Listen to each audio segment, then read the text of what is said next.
The first time I saw that drone, I was midair, banking my crop duster hard over the west pasture when the thing zipped past my windshield like a drunken mosquito on steroids. I nearly threw the stick sideways, fighting to level out before crashing into my own silo. As I caught my breath and wiped sweat from my brow, there it was again, hovering like some mechanical vulture over my cattle, sending them scattering like a bag of spilled marbles. At first, I figured it was some teenager playing around, but deep down, I knew whose fingerprints were all over it.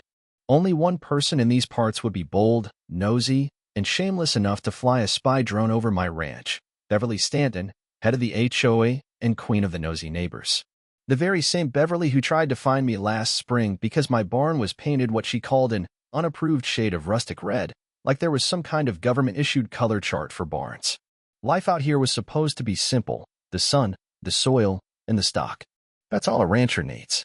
For years, it was just me, my cattle, and old man Gus next door, who spent more time talking to his goats than people. But ever since Beverly weaseled her way into the position of HOA president, things haven't been right. She never cared that my ranch technically sat outside the HOA's jurisdiction. It never mattered to her. She treated property lines like suggestions, not laws. Seeing that shiny new drone buzzing over my land like it owned the sky, I knew in my gut this was about more than just a hobby. Later that day, I found Beverly standing in front of my gate with that fake sweet smile plastered across her face. She was holding a clipboard, her preferred weapon of choice. Before I could say a word, she chirped, "Saw some things from above today. Very concerning things." She said it like she was genuinely worried, but I could spot the satisfaction curling at the corners of her mouth. She was enjoying this, the power, real or imagined, her little toy gave her. I asked her politely, through gritted teeth, what exactly she was referring to. She winked and said, "We'll be in touch," like she was the sheriff, the judge, and the executioner all rolled into one. That evening, Gus came over carrying a six-pack of root beer and a grim expression. He'd seen the drone too, and, like me, had been around long enough to recognize when Beverly was stirring up a storm. We sat on the porch watching the sunset, silent until Gus finally grumbled, "You know, back in my day, we had a solution for pests: shotguns and rock salt." I chuckled, but couldn't help noticing how serious he looked. Gus wasn't joking. Beverly's drone wasn't just a nuisance, it was a warning shot. And knowing her habit of bending rules until they snapped, this wouldn't be the last time that drone paid me a visit. The next morning, just as the sun peeked over the hills and the dew still clung to the grass, there it was again, this time hovering lower. The cattle spooked instantly, stampeding toward the fence line. One of my prized steers slammed into the corner post, splitting it clean in two. A few panicked heifers slipped right through, bolting toward the creek. Heart pounding, I grabbed my binoculars and zeroed in on the drone. It wasn't just watching the cattle anymore. It was aimed squarely at my house, my workshop, even the backyard where my niece's old swing set still stood. Beverly wasn't playing around. She was casing my property like a burglar. By the time I rounded up the cattle and fixed the fence temporarily, Beverly was back, perched outside the ranch like a buzzard. She handed me a folded letter stamped with the HOA logo and said, "We've had some complaints about the condition of your property. If this continues, we may have to consider alternatives for community use." My jaw nearly hit the dirt. Alternatives? Community use? She was talking about my ranch like it was an abandoned strip mall ready for bulldozing. Rick appeared behind her, leaning on the fence post with a glint in his eye. "Maybe it's time to dust off that old crop duster," he whispered. I didn't answer. Not yet. But the idea stuck. That evening, as the sun dipped behind the hills, I stood in the middle of my ranch and stared at the horizon. This wasn't just about a drone or HOA nonsense. Beverly had just declared war. And if she wanted a fight, I wasn't about to back down.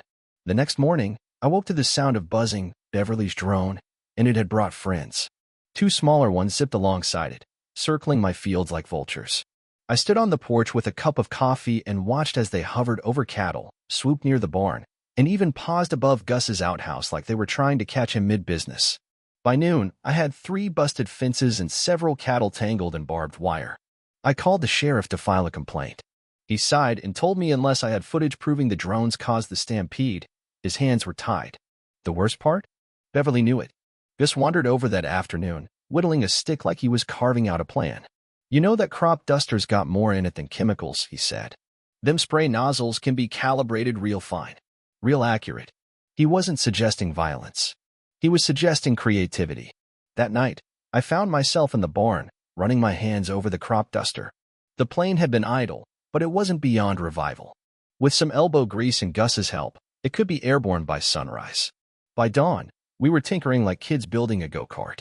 Gus adjusted the nozzles while I dug through the shed for anything that Beverly wouldn't want near her drones. We didn't want to destroy them, just ground them. Gus came up with a mix of water, molasses, and a secret ingredient he called a family recipe. Sticky, stinky, and guaranteed to jam up anything with a rotor. By mid-afternoon, the crop duster was ready. As if on cue, Beverly's drones returned. I climbed into the cockpit, gave Gus a nod, and took off. The drones locked onto me immediately. I circled wide over the pasture, then flipped the switch. The spray hit the lead drone dead on, sending it spiraling into a pile of hay. The other two tried to dodge, but the second blast caught them, knocking one into the pond and the other into a thistle patch. When I landed, Gus was laughing so hard he nearly fell off the fence. 20 minutes later, Beverly showed up, furious, holding a broken drone. She accused me of sabotage, cruelty, and airspace violations. I told her the truth. My plane was doing routine spraying. If her drones got in the way, that was on her. The sheriff arrived, amused. Beverly hadn't registered her drones. Turns out, she had violated more laws than I had. Still, I knew this wasn't over. That weekend, Gus spotted a convoy of HOA folks sneaking onto my land at night, posting laminated signs that read, "Notice of seizure, property to be reclaimed by the Homeowners Association of Sycamore Valley." I stood in disbelief, holding one of their signs, while Beverly strutted down the road like she owned it all. Later, Gus brought me the latest HOA newsletter. Right there, in full color, was a photo of Beverly with her drone controller, pointing at a map of my ranch. It was a blueprint for theft. I needed more than just a complaint. I needed a spectacle. I remembered the barrels of brightly colored, environmentally safe marking dye in the shed. Gus and I mixed it with another batch of his sticky concoction and loaded the crop duster. Beverly was throwing a block party that weekend to celebrate the new community garden, aka my land. We waited until the crowd was in full swing, then I flew overhead and sprayed the dye. It lit up the field like a crime scene. The illegal stakes and markings glowed in neon. Beverly's face turned pale as the sheriff stepped forward. The evidence was undeniable. Karen's HOA was under investigation.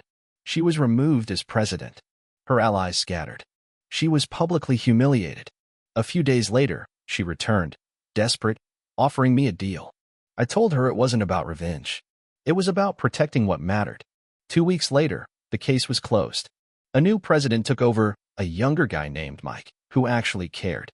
Life returned to normal. Rick still joked about painting drone silhouettes on the crop duster. And when a video of Beverly rehearsing fake tears went viral, we watched it on the porch, root beers in hand. The sky was ours again. And that's exactly how it was going to stay.